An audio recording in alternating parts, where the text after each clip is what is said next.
जब आँखों में अरमान लिया मंजिल को अपना मान लिया। जब आँखों में अरमान लिया मंजिल को अपना मान लिया। मुश्किल क्या आसान क्या जब ठान लिया तो ठान लिया। तो नमस्कार दोस्तों, सभी साथियों को गुड मॉर्निंग, राम राम, जय श्री कृष्ण, राधे राधे, जय महाकाल। दोस्तों हम बात करेंगे आज सीए क्लास यानी करंट अफेयर क्लास की। हम बात करें तो बहुत ज़्यादा ज़बरदस्त होने वाले हैं। उसके साथ साथ हम बात करेंगे स्टैटिक जीके की, जो कि और भी ज़्यादा मोस्ट इम्पोर्टेंट यानी कि एग्जाम के पॉइंट ऑफ व्यू से काफ़ी महत्वपूर्ण हो सकते हैं। उन सारे क्वेश्चनों को आज हम कराने जा रहे हैं जो एग्जाम के पॉइंट ऑफ व्यू से काफ़ी महत्वपूर्ण है, जो हर बार पूछे जाते हैं। सारे के सारे सवाल जो है एग्जाम में previous year GK static GK की हम बात करते हैं, वो सारे क्वेश्चंस रिपीट होते हैं जो पिछले एग्जाम में कहीं ना कहीं वो आए हुए हैं। तो वही सारे क्वेश्चंस हम रिपीट करेंगे, साथ ही साथ करंट अफेयर की जो आने वाले एग्जाम के दृष्टिकोण से बहुत ही ज़्यादा महत्वपूर्ण हो सकते हैं। यहाँ से आपको ज़रूर कुछ ज़्यादा से ज़्यादा नंबर दिलाने का हम प्रयास करेंगे। शॉर्ट वीडियो में अच्छी क्वालिटी का हम चाह रहे हैं कि static GK with current affair कराने का प्रयास करते हैं। तो ज़रूर देखें। हम 10 से 20 मिनट के अंदर में हम इसको शॉर्ट वीडियो में कराना चाहते हैं हर बार। इससे भी ज़्यादा मोस्ट इम्पोर्टेंट क्वेश्चन प्लेलिस्ट में पड़ा हुआ है, नहीं देखें तो ज़रूर देखें। साथ ही साथ बिहार पुलिस का जो प्रैक्टिस सेट ही चल रहा है वो भी चल रहा है, वो भी आप देखें। उसका पीडीएफ भी टेलीग्राम का लिंक नीचे में दिया गया है वीडियो के नीचे, वह भी जाके डाउनलोड कर सकते हैं। उसके साथ साथ और कई सारे ई बुक्स वगैरह पीडीएफ फॉर्मेट में आपको उपलब्ध वहाँ पे करा गया है, तो ज़रूर जाके डाउनलोड करें। तो चलिए हम इसी के साथ आज की क्लास को मोटिवेशन लाइन के साथ आज की क्लास को स्टार्ट करते हैं। अज्ञानी होना गलत नहीं है, अज्ञानी होना गलत नहीं है, लेकिन अज्ञानी बने रहना गलत है। क्या होता है? अज्ञानी है ठीक है, लेकिन अज्ञानी बने रहना बिल्कुल गलत है। तो चलिए हम बात करते हैं आज की क्लास की। तो दोस्तों हम बात करेंगे आज की चंद्रयान फर्स्ट की। चंद्रयान फर्स्ट की हम बात करें तो बहुत ही ज़्यादा मोस्ट इम्पोर्टेंट हो सकते हैं आज की क्लास, क्योंकि यह क्वेश्चन की बात करें, चंद्रयान हाल ही फिलहाल में चंद्र 3 लॉन्च किया गया है। चंद्र 3 लॉन्च किया गया है, तो वो भी आपको ध्यान में रख रहे हैं। लेकिन 1 से लेकर 1, 2, 3 तीनों आपको ध्यान रख रहे हैं। 3 में से कोई आपको एग्जाम में देखने को मिल सकता है, ज़रूर देखने को मिल सकता है, ये आपको ध्यान रखना। चलिए इसके साथ साथ हम चाहते हैं कि तीनों जो है रिवीजन करा देते हैं, ताकि आपको एग्जाम में कोई कहीं से भी पूछे आप उसका आंसर दे सकते हो। तो चलिए हम बात चंद्रयान फर्स्ट की अगर हम बात करें तो चलिए पहले कलम बदल लेते हैं।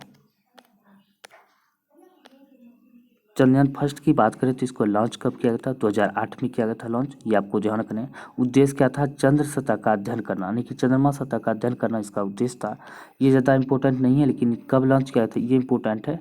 और बात करते हैं orbit moon impact probe orbiter था, ये ज़्यादा उतना भी नहीं होता है। लेकिन निष्कर्ष की बात करें, चंद्र पर जल गुफाएं टेक्टोनिक गतिविधियों, दोष और फ्रैक्चर की पुष्टि की गई थी। इससे यही पता चला था, निष्कर्ष में ये पता लगा था। ये आपको ध्यान रखना है, ये ज़्यादा इंपॉर्टेंट नहीं होता है, लेकिन चंद्र सतह पर अध्ययन करना। और 2008 में लॉन्च किया गया था। और इसका किस यान से प्रक्षेपण किया गया था? रॉकेट से। तो प्रक्षेपण यान किया था PSLV C1 से। PSLV यानी कि सेकेंड से लॉन्च किया गया था, ये आपको ध्यान रखना है। कौन सा यान था? फिर से हम बताते थे, PSLV C12 इससे लॉन्च किया गया था, ये आपको ध्यान रखना है। तो चलिए हम बात करते हैं चंद्रयान सेकेंड की। तो यहाँ पे देख सकते हैं चंद्रयान सेकेंड तो नहीं लगा है, इसका जो है स्लाइड तो नहीं लगा हुआ है, लेकिन हम बता देते हैं चंद्रयान सेकेंड की। तो चंद्रयान सेकेंड की हम बात करें, चंद्रयान सेकेंड, इसका अगर हम बात कर लेते हैं तो कब लॉन्च किया गया था? इसको लॉन्च किया गया था 22 जुलाई को। 22 जुलाई, ये आपको याद कर लेना है। 22 जुलाई कब लॉन्च किया था? 2019 में लॉन्च किया गया था, 22 जुलाई 2019 में। अब बात करते हैं उस समय उसका अध्यक्ष कौन था, ये आपको इम्पोर्टेंट हो सकते हैं उस समय का। अगर अध्यक्ष की बात करें उस समय चंद्रयान सेकेंड के समय का, तो अध्यक्ष उस समय कौन था? के था। के इसरो का अध्यक्ष था। कौन? इसरो का अध्यक्ष 2019 में के था, चंद्रयान सेकेंड के लॉन्चिंग के समय। अब बात करते हैं मोस्ट इम्पोर्टेंट और क्वेश्चन की, तो किस रॉकेट से प्रक्षेपण किया गया था? तो उस रॉकेट की अगर हम बात करें नाम की, तो किस रॉकेट से प्रक्षेपण किया गया था? इसको याद रखने, PSLV नहीं था, इसमें GSLV था। GSLV MK हुआ थर्ड हुआ, और M1 हुआ। MK थर्ड, M1 जो है सेकेंड से लॉन्च किया गया था, ये आपको ध्यान रखना है। GSLV थर्ड, MK1 MI से लॉन्च किया गया था, ये आपको याद रखने हैं। उस समय बात करते हैं चंद्रमा पर जो है कौन क्या क्या भेजा गया था। तो उसमें क्या हुआ था, लैंडर भेजा हुआ था, रोवर था और ऑर्बिटर था। ऑर्बिटर, ये तीनों के तीनों भेजा गया था। ऑर्बिटर, लैंडर, ऑर्बिटर और रोवर तीनों भेजा गया था। लेकिन थर्ड में क्या हुआ है, ये तो सेकंड का हो गया। कब कब एक बार और रिवीजन करा देते हैं। चंद्रयान सेकंड की बात करते हैं 22 जुलाई 2019 में लॉन्च किया गया था। उस समय अध्यक्ष के सिवन था और रॉकेट का नाम क्या था, GSLV, M के थर्ड MI था, ये आपको ध्यान रखना है। और चंद्रमा सेकंड में हम बात करें, चंद्रयान सेकंड में हम बात कर लें तो लैंडर था, रोवर था और ऑर्बिटर था। तो इसमें थर्ड की हम बात करें, इसमें कुछ थोड़ा अलग हो जाता है, सेम वही है लेकिन इसमें क्या है, लैंडर है, रोवर है, लेकिन इसमें ऑर्बिटर को हटा दिया गया है, ऑर्बिटर नहीं है।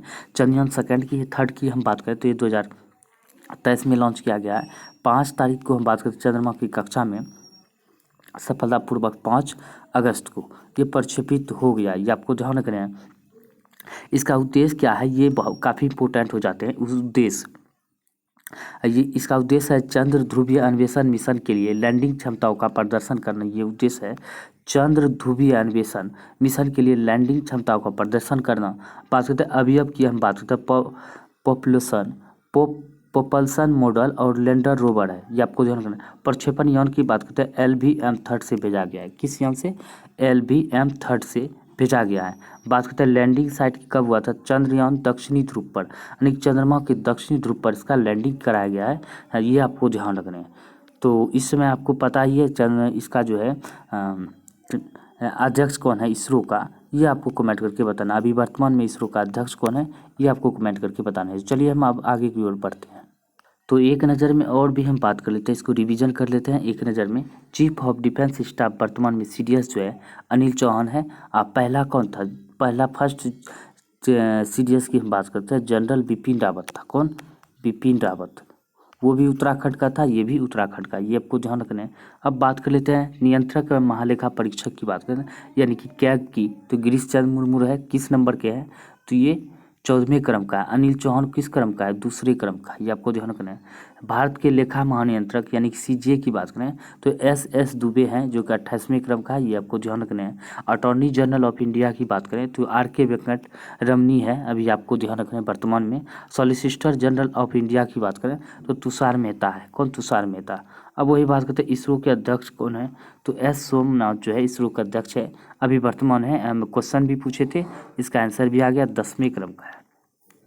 नौसेना अध्यक्ष की बात करें तो कौन है, एडमिरल R हरि कुमार है, किस क्रम के है, 25वें क्रम के है नौसेना अध्यक्ष एडमिरल R हरि कुमार। वायुसेना अध्यक्ष की बात करते हैं विवेक राम चौधरी है, जो 27वें क्रम का है, किस क्रम का, 27वें क्रम का। अब बात करते हैं थल सेना अध्यक्ष कौन है, मनोज पांडे है, 29वें क्रम का है। थल सेना अध्यक्ष 29वें क्रम का है, मनोज पांडे। भारतीय रिजर्व बैंक के अध्यक्ष की बात करते हैं शक्तिकांत दास है, 25वें क्रम का, ये आपको ध्यान रखने हैं। उच्चतम न्यायालय के मुख्य न्यायाधीश की बात करते हैं वर्तमान में कौन है, तो ये DY चंद्रचूड़ है, 50वें क्रम का है, ये आपको ध्यान रखना है, 50वें क्रम का। 15वें वित्त आयोग के अध्यक्ष की बात करते हैं NK सिंह है, ये आपको ध्यान रखना है।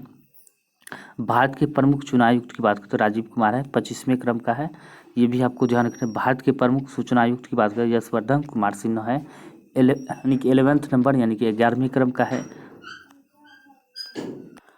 अब बात करते हैं राष्ट्रीय महिला आयोग के अध्यक्ष की बात करें तो रेखा शर्मा है, 9वें क्रम का है। अब 22वें विधि आयोग के अध्यक्ष की बात करते हैं ऋतु राज अवस्थी है, ये आपको ध्यान रखना है। नीति आयोग के उपाध्यक्ष की बात करें डॉक्टर सुमन केबेरी है, नीति आयोग के उपाध्यक्ष वर्तमान में। लोकसभा अध्यक्ष की बात करें तो ओम बिरला है, जो 17वें क्रम का है। और रेलवे बोर्ड के CEO यानी कि अध्यक्ष की बात करते हैं अनिल कुमार लोहाटी है। राष्ट्रीय सुरक्षा सलाहकार अजीत डोभाल है, ये आपको ध्यान रखना है। राष्ट्रीय मानवाधिकार आयोग के अध्यक्ष की बात करते हैं अरुण कुमार मिश्रा है, जो कि 8वें क्रम का है। कौन सा, 8वें क्रम का। अब बात करते हैं विलियमडन 2023 की विजेता की, विलियमडन ट्रॉफी 2023 की विजेता की बात करते हैं, काफ़ी मोस्ट यानी कि BBI हो सकते हैं, ये आपको ध्यान रखने हैं। तो चलिए हम बात करते हैं श्रेणी की। सबसे पहले हम बात करते हैं श्रेणी, यहाँ पे विजेता दिया है, उप विजेता दिया गया है। तो पुरुष एकल में हम बात करते हैं कार्लोस अल्कराज है, ये आपको ध्यान रखना है कि विलियमडन ओपन 2023 में की सबसे पुरानी स्पर्धा भी है विलियमडन ओपन, ये भी आपको ध्यान रखना है। बात करते हैं यह पुरुष में कार्लोस अल्कराज जीता है, उपविजेता नोवाक जोकोविच है, यानी कि इसको हराकर, नोवाक जोकोविच को हराकर कार्लोस अल्कराज विजेता बने हैं। महिला आयकल की बात करते हैं, मार्केटा वोंड्रोसोवा है, ओन्स जॉयबर को हराकर बने हैं। ये आपको ध्यान रखना है, ये ज़्यादा इंपॉर्टेंट हो जाता है, महिला वाला होता है, ये ज़्यादा दोनों जो है इंपॉर्टेंट होते हैं। और ज़्यादातर हम बात करते हैं किसको हरा, ये बहुत ही फेमस खिलाड़ी नोवाक जोकोविच, ये भी याद रखने हैं किसको हराकर जीता है, कार्लोस अल्काराज, नोवाक जोकोविच को। ये तीनों इंपॉर्टेंट हो जाते हैं। पुरुष डबल में वोल्से बुलहॉप, ये तो पूछे नहीं जाएंगे लेकिन फिर भी आपको याद रखने हैं। महिला डबल में बारबोरा स्ट्राइकोवा का है और हसी सु वेई को है। अब वही बात करते हैं मिक्स डबल में हम बात करते तो मैट पाविक और लुडमी लाकी चेनोक है, लुडवी लाकी चेनोक है, ये आपको ध्यान रखना है। तो ज़्यादातर आपको ये तीनों क्वेश्चन जो याद रखने हैं विलियम डबल का। अब बात करते हैं नेक्स्ट की। अब हम बात कर लेंगे वर्तमान में संसदीय पदाधिकारी। संसदीय पदाधिकारी वर्तमान में कौन है, तो चलिए हम बात करते हैं यानी कि सभापति, राज्यसभा के सभापति की बात करते हैं कौन है, जगदीश धनखड़ है, श्री जगदीप धनखड़, यानी कि दोनों सदन का जो अभी वर्तमान में अध्यक्ष की राजस्थान से है, राजस्थान का ही दोनों, ये भी क्वेश्चन पूछे गए हैं, ये आपको ध्यान रखने हैं। यानी कि ये भी पूछ सकते हैं कि दोनों सदन का अध्यक्ष वर्तमान में किस राज्य से है, तो राजस्थान से है, ये भी आपको ध्यान रखना है। अब बात करते हैं उपसभापति राज्यसभा के कौन है, श्री हरिवंश नारायण सिंह है, श्री हरिवंश नारायण सिंह है उपसभापति राज्यसभा के। अध्यक्ष लोकसभा के कौन है, ओम बिरला है, जो कि 70वीं क्रम का है। महासचिव लोकसभा के है उत्पल कुमार सिंह है, ये आपको ध्यान रखने हैं। महासचिव राज्यसभा की बात करें प्रमोद चंद्र मोदी है, प्रमोद चंद्र मोदी, ये भी आपको ध्यान रखने हैं। अब बात करते हैं नेक्स्ट की।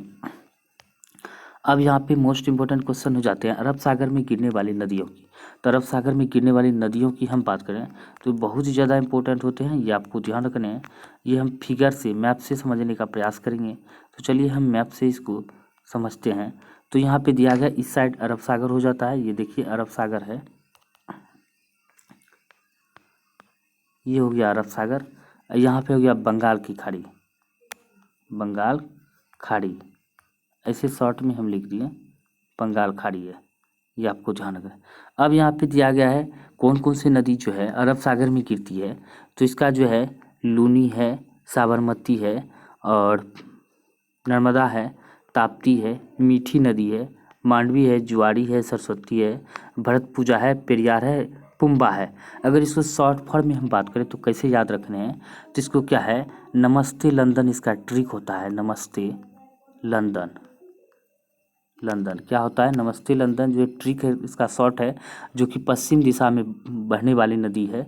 तो नौ से हो गया नर्मदा, मौ से हो गया कौन सा नदी, तो यहाँ पे देख सकते हैं मीठी नदी हो गया, मांडवी नदी मौ से हो जाता है, मीठी मांडवी दोनों हो जाता है। सौ से क्या हो जाता है, सौ से यहाँ पे देख सकते हैं श्रावती है, यहाँ पे दिया गया है। ते से हो जाता है कौन सा, ताप्ती हो जाता है, ये भी आपको ध्यान करें। और उसके बाद लौ से हो जाता है लूनी हो जाता है, और दौ से हो जाता है क्या हो जाता है, लूनी, और दौ से हो जाता है माही भी हो जाता है, ये भी आपको ध्यान रखना है, मौ से। और दौ से यहाँ पे कहाँ है ध्यान नहीं, मांडवी, मांडवी रखते हैं, मांडवी तो ये तो हो गया, मीठी वर्दी हो, नर्मदा, साबरमती, जुआरी, पेरियार, और नौ से हो जाता है नर्मदा हो जाता है। इस तरह आपको जो है याद रखने ट्रिक हो जाता है नमस्ते लंदन, यानी कि ये जो है पश्चिम दिशा में बहने वाली नदी है, यानी कि अरब सागर में गिरने वाली नदी, ये आपको ध्यान रखना, नमस्ते लंदन से आपको ट्रिक याद रखने हैं। अब अमरकंटक पहाड़ी से जो 3 नदियाँ निकलती है, कौन कौन से निकलती है, इसका ट्रिक होता है सनम अमर, सनम अमर है, यानी कि अमर से हो गया कौन, अमरकंटक की पहाड़ी सनम अमर है। सौ से हो गया सतपुरा, सौ से हुआ कुछ क्यों बोलते हैं, हाँ, नौ से हो गया नर्मदा, मौ से हो जाता है, तो उसका ट्रिक हो जाता है सनम अमर का। तो सौ से होता है सोन, नौ से नर्मदा, मौ से महानदी। तो ये तीनों के तीनों जो है अमरकंटक पहाड़ी से निकलते हैं, ये आपको ध्यान रखना है। तो चलिए हम बात करते हैं नेक्स्ट क्वेश्चन की।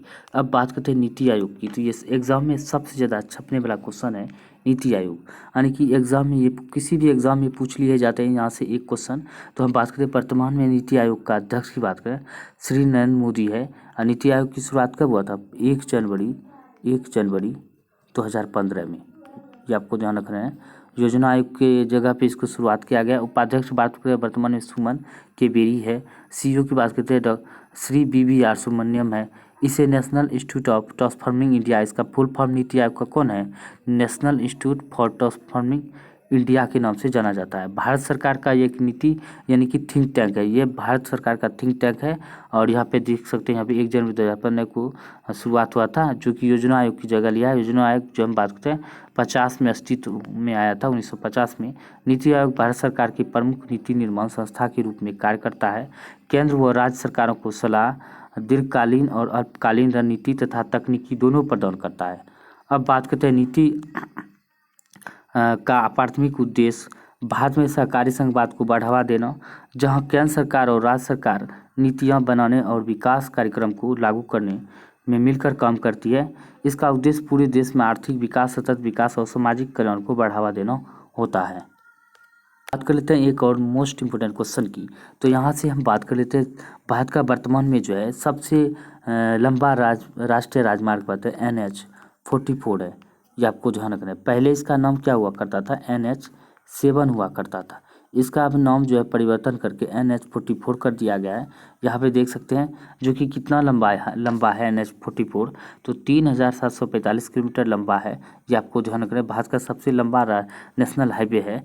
यहाँ से हम देख सकते हैं श्रीनगर से स्टार्ट होता है और कहाँ तक जाता है? कन्याकुमारी तक को जोड़ता है, श्रीनगर से कन्याकुमारी तक।